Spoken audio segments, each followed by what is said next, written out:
I've tried recording this video a decent amount of times talking about Sparking Zero without coming across condescending or too mean, but to be honest, we have to be real about this game. I think we've reached a point that we've moved past the honeymoon phase of this game, and for the longest time I've had criticism of it, right?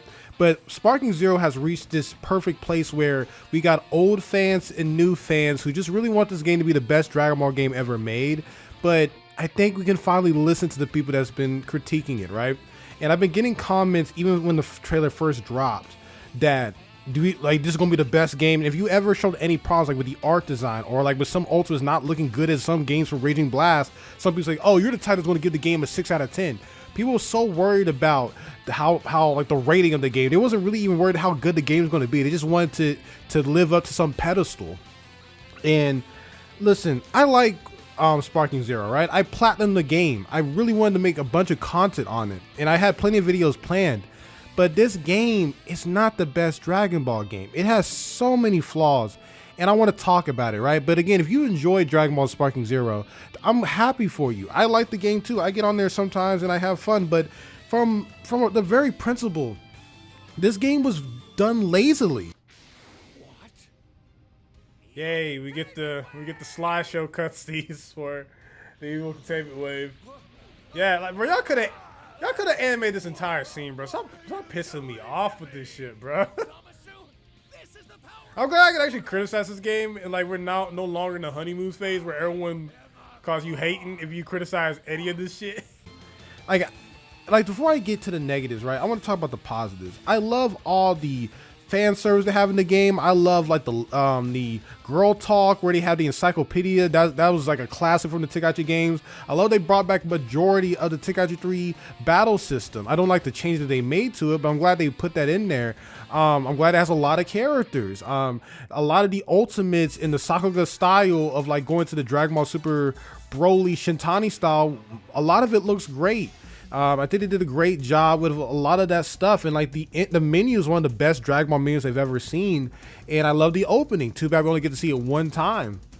A lot of the what ifs were great. I love Gohan Black. I love the what ifs they did with Goku turning Super Saiyan early against Vegeta. I love the what ifs with Trunks being in the tournament of power, things like that. But outside of those things, man, like there's so much I want to talk about, and I've done different recordings, so some recordings I might sound angry or some recordings I might sound neutral, but I've been live streaming this game on SonTJ.tv on Twitch, right? I am pissed at how lazy they did with the story mode. And I know some Dragon Ball fans, oh, if you care about story, go to Kakarot. So look, I'm going to be real with you. I don't give a damn how many times we see Krillin die and all the other stuff. There should be no business that freaking Dragon Ball Legends, Budokai 1, Burst Limit, Xenoverse 2, who gets the most shit from the Dragon Ball community, and people don't want to even admit that that game is one of the best Dragon Ball games of all time because it's been around for so long and overstayed its welcome. There's no reason that I'm getting 4K, oh my god, presentation PowerPoints. I think the brat should go next. Yeah, that's when he threatens Gohan. That's when he goes Super Saiyan. You threaten Gohan, it's raps.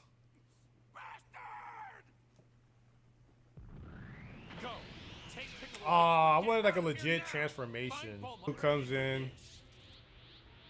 It's so cool seeing like the Broly colors within this arc though. Like it's cool seeing that, like the Broly aura and colors. But they defuse, bro. Even Xenoverse put so much more effort into this shit, man. Xenoverse did.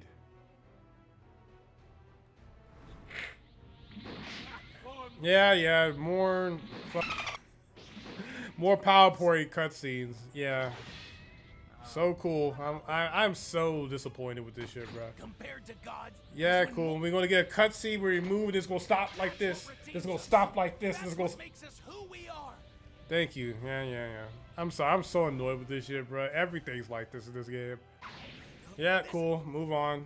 I'm tired of Spirit. Yep. Y'all could have just showed me the goddamn ultimate, bro. Y'all could have just showed me the ultimate, man. The ultimate is way better than this PowerPoint cutscene. in my Dragon Ball game, where Xenoverse 2, even freaking Dragon Ball The Breakers, has more consistent cutscenes in their story than freaking Sparking Zero.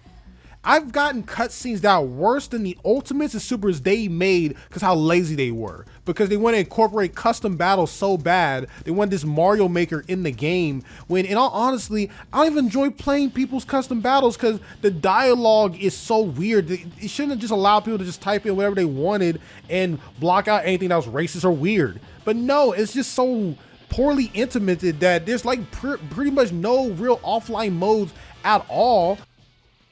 Does he have super armor? I'm starting to notice, like, okay, this might be a tough one.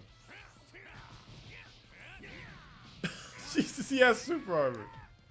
Okay, Kaioken.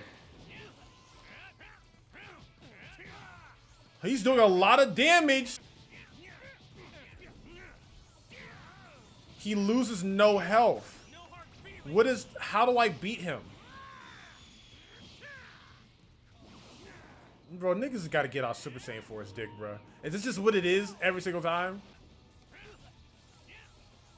What is the gimmick? Okay, so they pretty much had a Super Saiyan 4 Goku wins. That's the joke. All right, bro, I'm about to leave this shit. Yeah, okay, you got it, bro. You got it. Super Saiyan 4 is the greatest form of all time. You got it, bro. Outside of like custom battle, I know people kept on complaining and wanting a world tournament mode where you get knocked out of bounce, and they wanted like 300 characters, but that's not enough for me, man.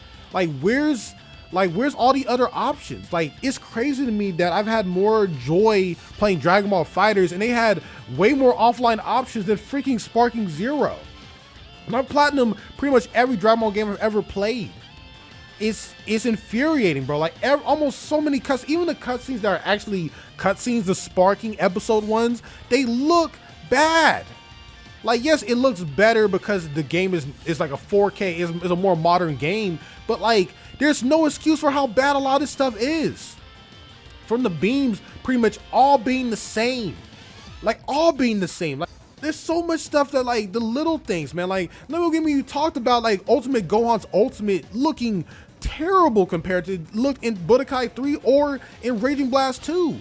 Or from the art design, I've seen mods that actually look a lot better than a lot of the designs that they put in this game, right? Like, again, I'm not saying the game looks bad, but from the art style standpoint, there's some characters I'm just wondering, why do they look like that? Like, I love Shintani, but why the fuck do I see Kid Goku from the Dragon Ball Super Broly movie that only appeared for 1-2 frames over the original Z Goku that we saw just in Kakarot? That looked great. I'm not, and the Ori retconning King Cold for his Broly design or something. Like, I get it, Shintani's amazing, I get it, and like I want to see those designs for super characters, but I don't want to see Shintani designs for like GT or early Z or things like that. It's weird to me. I don't get that. I don't understand why that's a thing. And like, even with beam clashes, I have people saying like, oh, you see they fixed the beam clashes.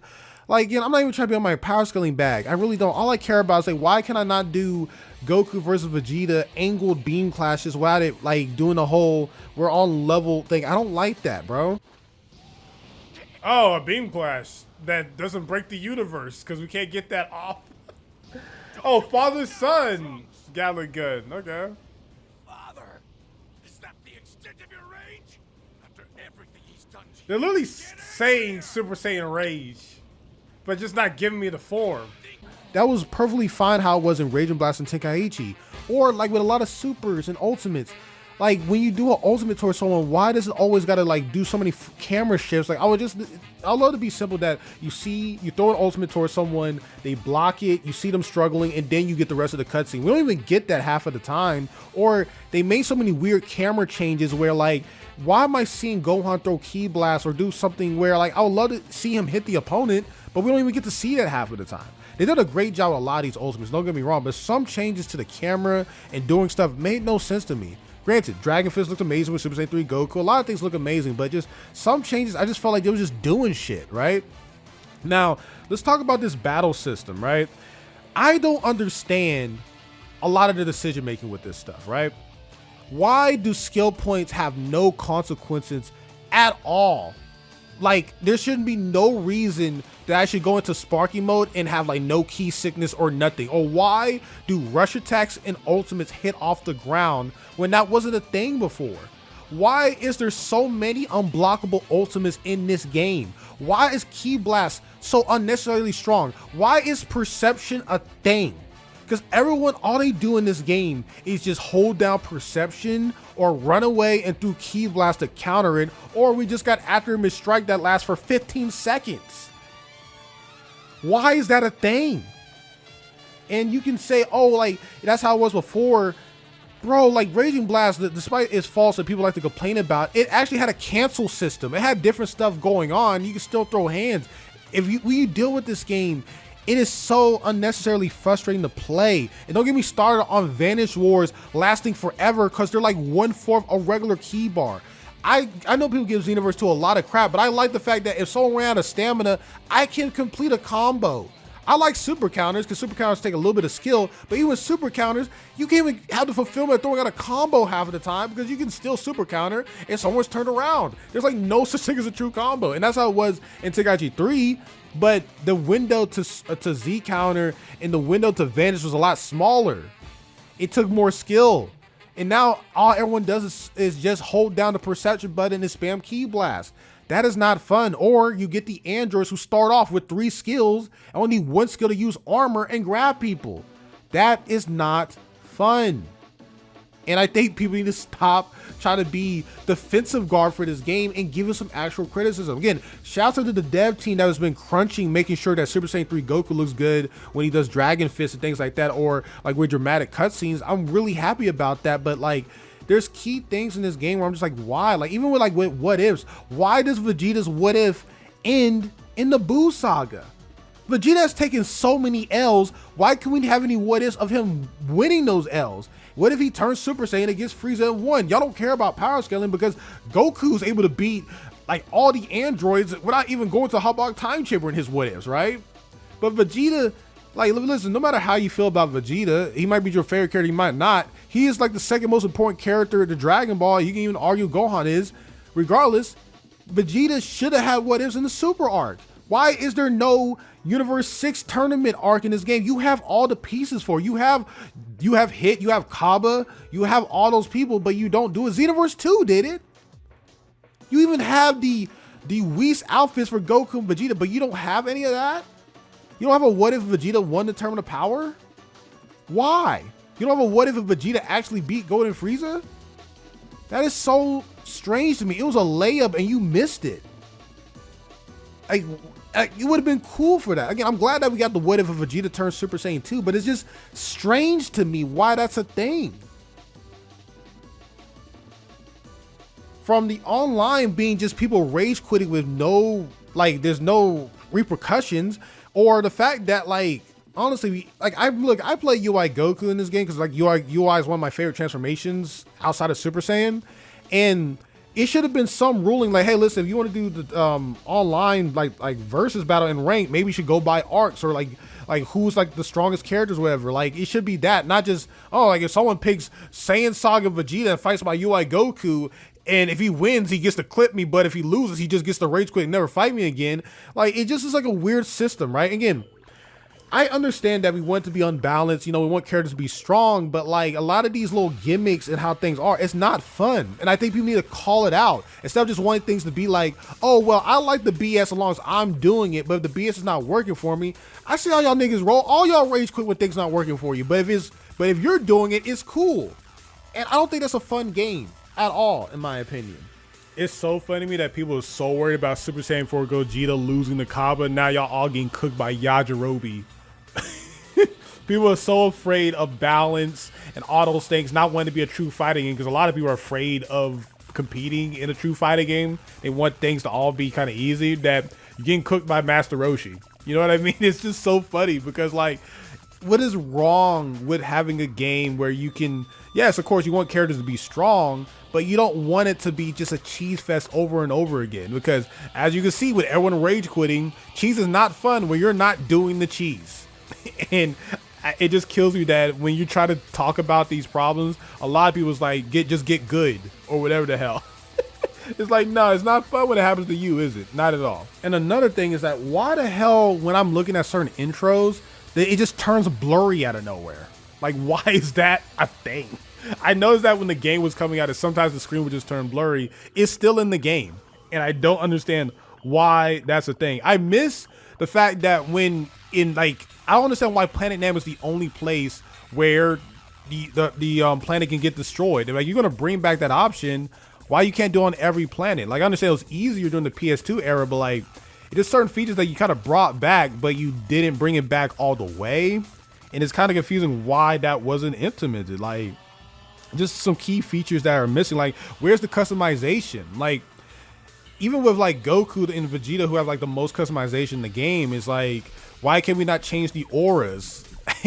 Like I can understand, like, you know, you don't want to make the beams bigger because you made them all tracking, which I don't think no one asked for, to be honest, but it's cool that you have that. It would have been cool if you just made like one beam tracking, but you made all the beams pretty much the same size, so like no one really has any uniqueness there. But like, it's just no real customization. You just end up fighting Super Saiyan 4 Gogeta's that all look the damn same, and then you have like, yet again, weird balancing where like Super Saiyan 4 Gogeta and Z Broly have the highest damage in the game.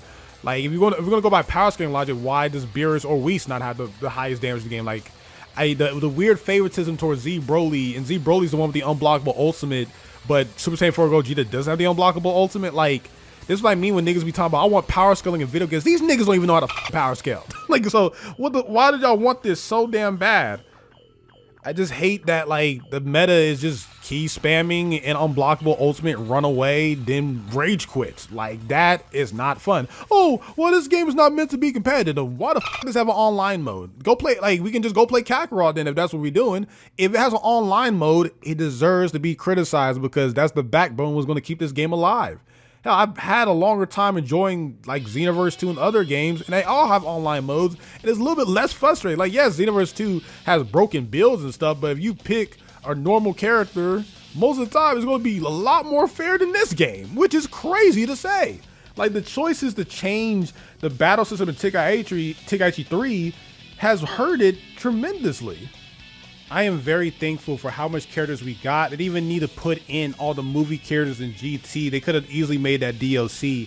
But I don't understand why Khalifa only gets Super Saiyan 2, but characters like Kaba or Kefla that pretty much look the same in both their Super Saiyan forms get both forms. It's like a very strange choice. Or why does Super Saiyan Rage Trunks, aka Dragon Ball Super Trunks, he only gets one composite Super Saiyan form when he has Super Saiyan 1 and 2, and he has Rage just on the box cover, but he doesn't get that. He just gets a Super Saiyan form that the story pretends is Super Saiyan and Super Saiyan Rage wherever they want to. Like, I know Xenoverse 2 did that lazy stuff, but like, aren't you supposed to be better than Xenoverse 2 when you, honestly, it's going to be hard for people to admit it, but Xenoverse 2 has better cutscenes.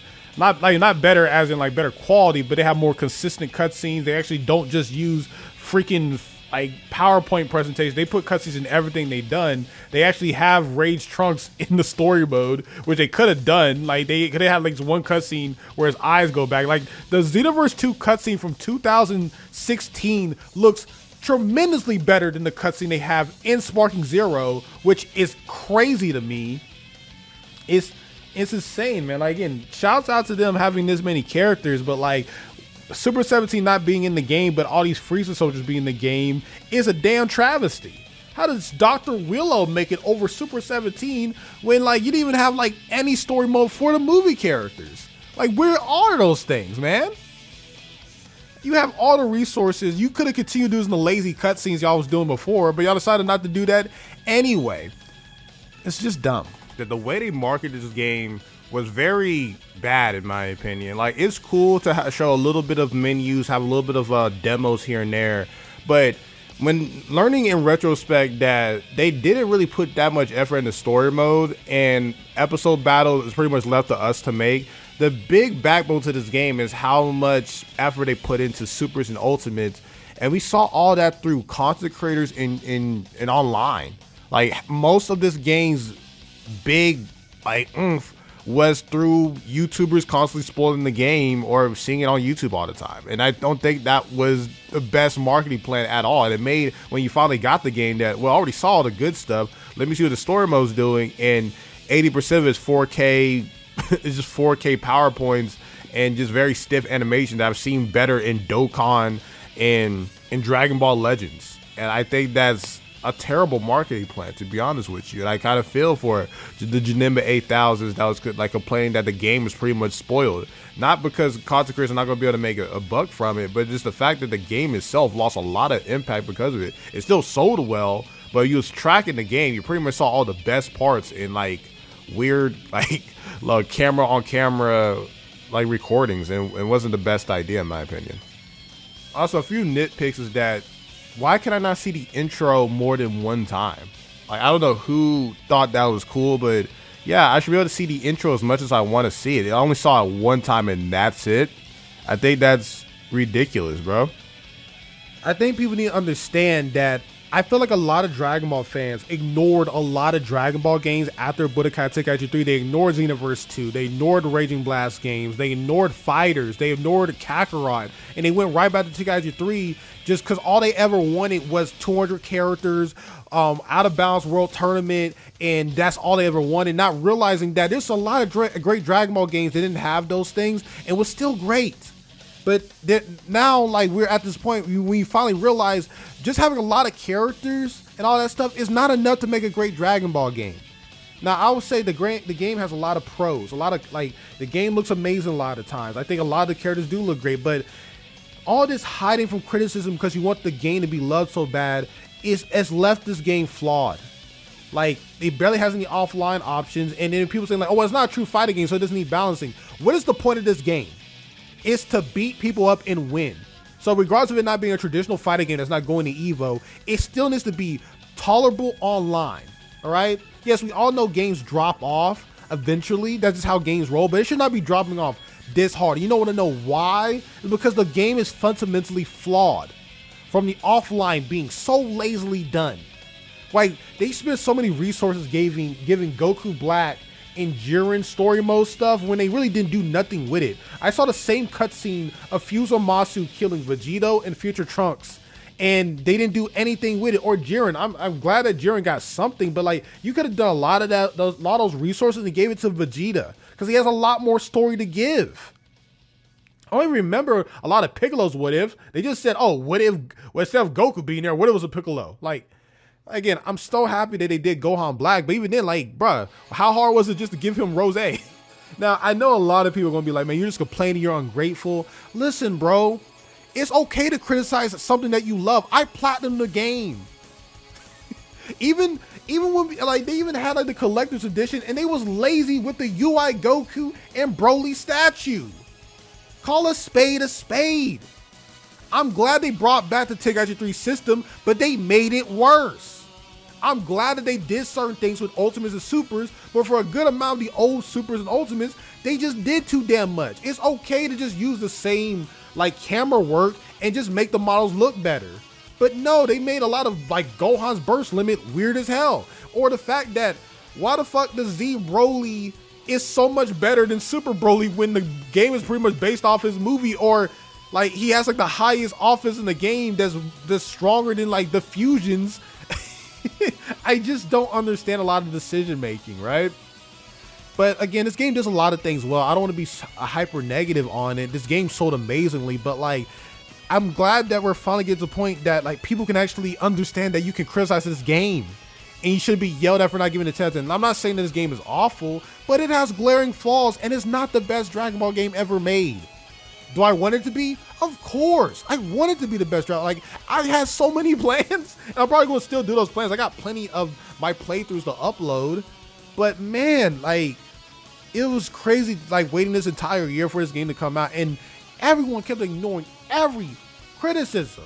I feel like the only one that stuck was the beam clashes, or how like certain things looked with certain cutscenes, and that was about it. If you criticize the art style, or like where's the offline modes, or the fact that they spoiled pretty much all this game through content creators, which was like some of the dumbest decision making, and shouts out those content creators getting their bag. But like, if you didn't really have that much offline modes, why the fuck do I'm seeing all the Ultimates and Supers through people's cell phones for multiple months?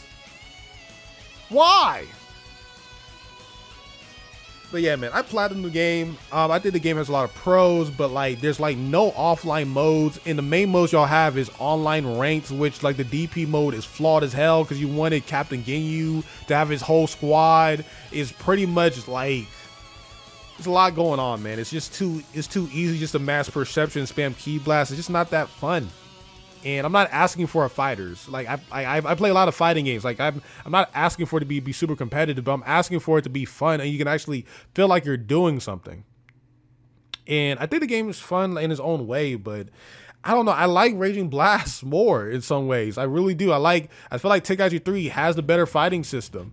Like I feel like making the game so much easier and spammable is definitely hurting it. And I'm glad that we have a lot of characters, but what's the point of y'all complaining that y'all want all these characters? Or you're going to play the same fucking 10 characters y'all did back in 2005 anyway? Like, give other Dragon Ball games a chance that y'all kept on ignoring because y'all wanted the same old shit, not realizing that we enjoyed that stuff when we was like 5 or 6 or 10 years old. Like, some of that shit is not going to work anymore. You actually got to like put more effort into these characters. In balancing. Balancing is not a bad thing. That a lot of people kept on saying it was. It's okay to do that. Even mobile games get balancing. Even Kakarot balanced Dragon Fist, which is still dumb, but they did that. But yeah, I'm just being honest with Sparking Zero. Still, I like the game, but I feel like people are just too defensive of it, and it's okay to criticize the game. It has a lot of flaws. They was very lazy with the cutscenes and the story mode. I half-assed a lot of it, but they did a great job with the voice acting, with the intros, with a lot of the Easter eggs, with fan service. They did a great job with that. And shouts out to everyone who worked on the game and put in that crunch time. But there's a lot of fundamental issues they put in here that I don't understand. That's my piece on it. SonTJ out. Peace. Love you all.